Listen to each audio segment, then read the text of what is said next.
When Jesus had spoken these words, he went out with his disciples over the brook Kidron, where there was a garden which he and his disciples entered. And Judas, who betrayed him, also knew the place, for Jesus often met there with his disciples. Then Judas, having received a detachment of troops and officers from the chief priests and Pharisees came there with lanterns, torches, and weapons. Jesus, therefore, knowing all things that would come upon him, went forward and said to them, "Whom are you seeking?" They answered him, "Jesus of Nazareth." Jesus said to them, "I am he." And Judas, who betrayed him, also stood with them. Now when he said to them, "I am he," they drew back and fell to the ground. Then he asked them again, "Whom are you seeking?" And they said, "Jesus of Nazareth." Jesus answered, "I have told you that I am he. Therefore, if you seek me, let these go their way, that the saying might be fulfilled which he spoke. Of those whom you gave me, I have lost none." Then Simon Peter, having a sword, drew it and struck the high priest's servant and cut off his right ear. The servant's name was Malchus. So Jesus said to Peter, "Put your sword into the sheath. Shall I not drink the cup which my Father has given me?"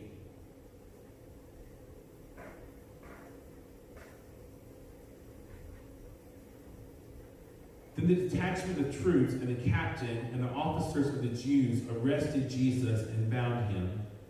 And they led him away to Annas first, for he was the father-in-law of Caiaphas, who was high priest that year. Now it was Caiaphas who advised the Jews that it was expedient that one man should die for the people.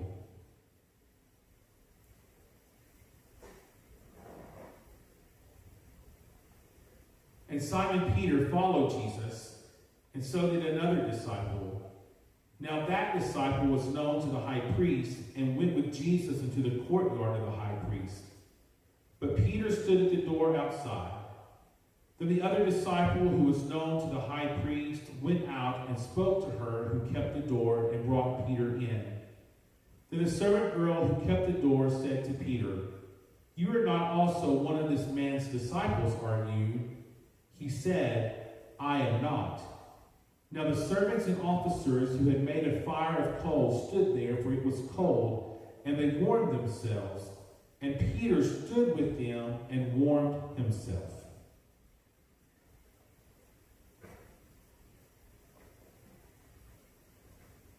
The high priest then asked Jesus about his disciples and his doctrine. Jesus answered him, "I spoke openly to the world. I always taught in synagogues and in the temple, where the Jews always meet, and in secret I have said nothing. Why do you ask me? Ask those who have heard me what I said to them. Indeed, they know what I said." And when he had said these things, one of the officers who stood by struck Jesus with the palm of his hand, saying, "Do you answer the high priest like that?" Jesus answered him, "If I have spoken evil, bear witness of the evil. But if well, why do you strike me?" Then Annas sent him bound to Caiaphas, the high priest.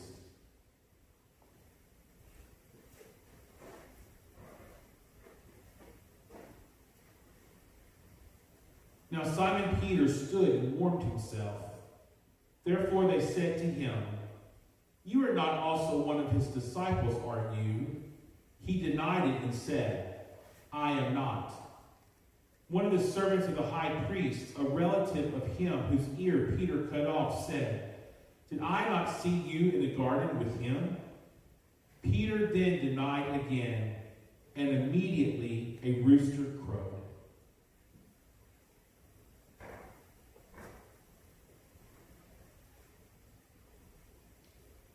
Then they led Jesus from Caiaphas to the praetorium, and it was early morning. But they themselves did not go into the praetorium, lest they should be defiled, but that they might eat the Passover. Pilate then went out to them and said, "What accusation do you bring against this man?"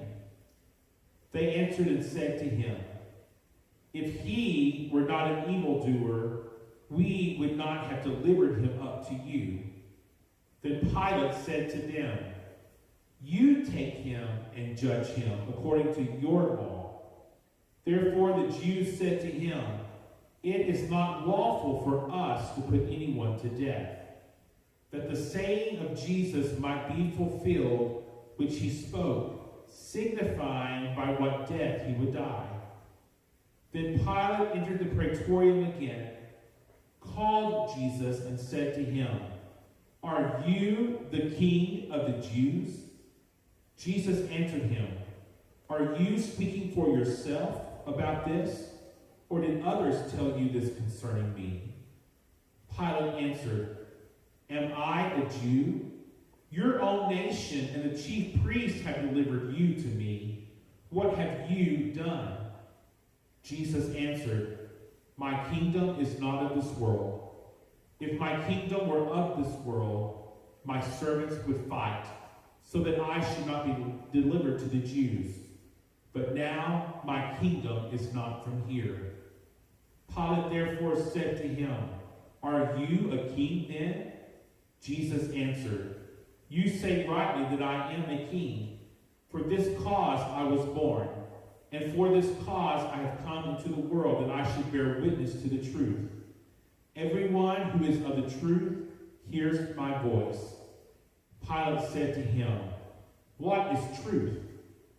And when he had said this, he went out again to the Jews and said to them, "I find no fault in him at all."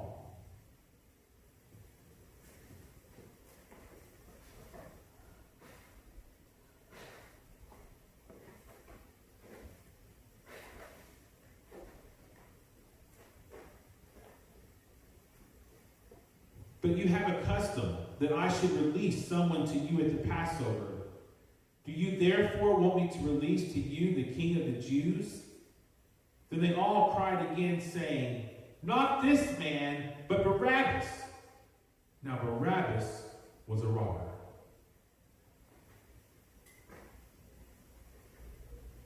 So then Pilate took Jesus and scourged him. And the soldiers twisted a crown of thorns and put it on his head. And they put on him a purple robe. Then they said, "Hail, King of the Jews!" And they struck him with their hands. Pilate then went out again and said to them, "Behold, I am bringing him out to you, that you may know that I find no fault in him."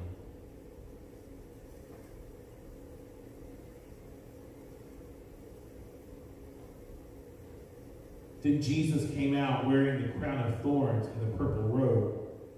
And Pilate said to them, "Behold the man!" Therefore, when the chief priests and officers saw him, they cried out, saying, "Crucify him! Crucify him!" Pilate said to them, "You take him and crucify him, for I find no fault in him." The Jews answered him, "We have a law, and according to our law he ought to die, because he made himself the Son of God." Therefore, when Pilate heard that saying, he was the more afraid, and went again into the praetorium and said to Jesus, "Where are you from?" But Jesus gave him no answer. Then Pilate said to him, "Are you not speaking to me? Do you not know that I have power to crucify you and power to release you?" Jesus answered, "You can have no power at all against me, unless it had been given you from above. Therefore, the one who delivered me to you has the greater sin." From then on, Pilate sought to release him. But the Jews cried out, saying, "If you let this man go, you are not Caesar's friend. Whoever makes himself a king speaks against Caesar." When Pilate therefore heard that saying, he brought Jesus out and sat down in the judgment seat in a place that is called the Pavement, but in Hebrew, Gabbatha. Now it was the preparation day of the Passover, and about the 6th hour. And he said to the Jews, "Behold your king."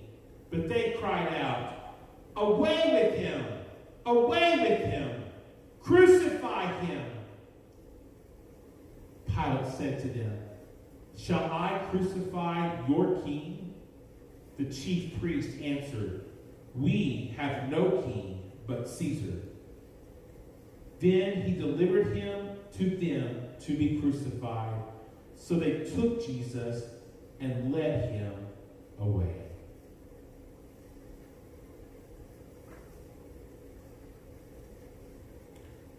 And he, bearing his cross, went out to a place called the place of a skull, which is called in Hebrew Golgotha, where they crucified him and two others with him, one on either side, and Jesus in the center.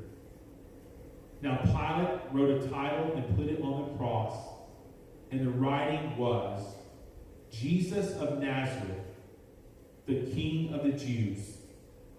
Then many of the Jews read this title, for the place where Jesus was crucified was near the city, and it was written in Hebrew, Greek, and Latin. Therefore the chief priests of the Jews said to Pilate, "Do not write the King of the Jews, but he said, 'I am the King of the Jews.'" Pilate answered, "What I have written, I have written." Then the soldiers, when they had crucified Jesus, took his garments and made 4 parts, to each soldier a part, and also the tunic.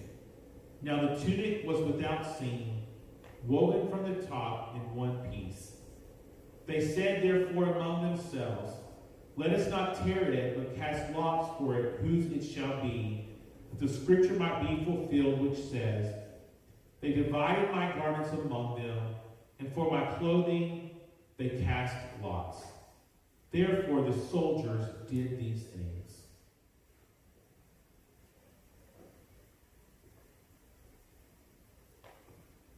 Now there stood by the cross of Jesus his mother, and his mother's sister, Mary, the wife of Clopas, and Mary Magdalene. When Jesus therefore saw his mother and the disciple whom he loved standing by, he said to his mother, "Woman, behold your son." Then he said to the disciple, "Behold your mother." And from that hour that disciple took her to his own home.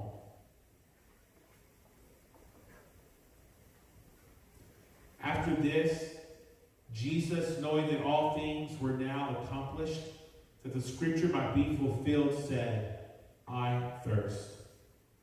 Now a vessel full of sour wine was sitting there, and they filled a sponge with sour wine, put it on hyssop, and put it to his mouth. So when Jesus had received the sour wine, he said, "It is finished." And bowing his head, he gave up his spirit.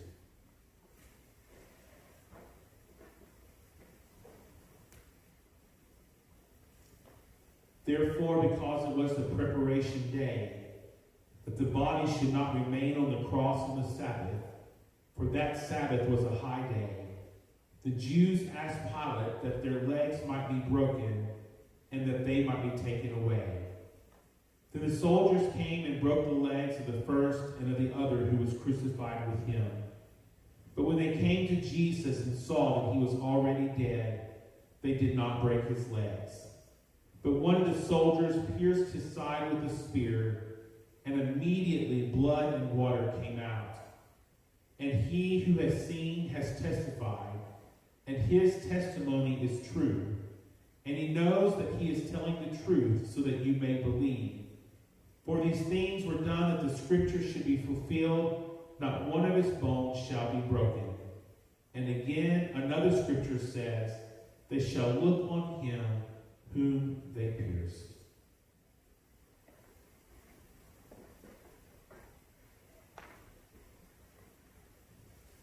After this, Joseph of Arimathea, being a disciple of Jesus, but secretly for fear of the Jews, asked Pilate that he might take away the body of Jesus.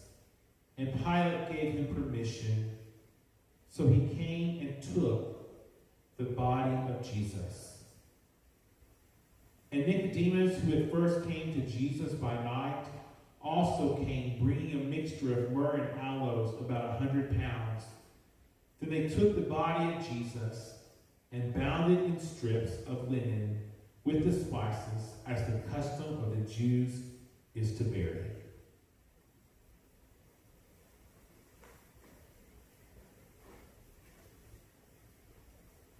Now, in the place where he was crucified, there was a garden, and in the garden a new tomb in which no one had yet been laid. So there they laid Jesus because of the Jews' preparation day, for the tomb was nearby.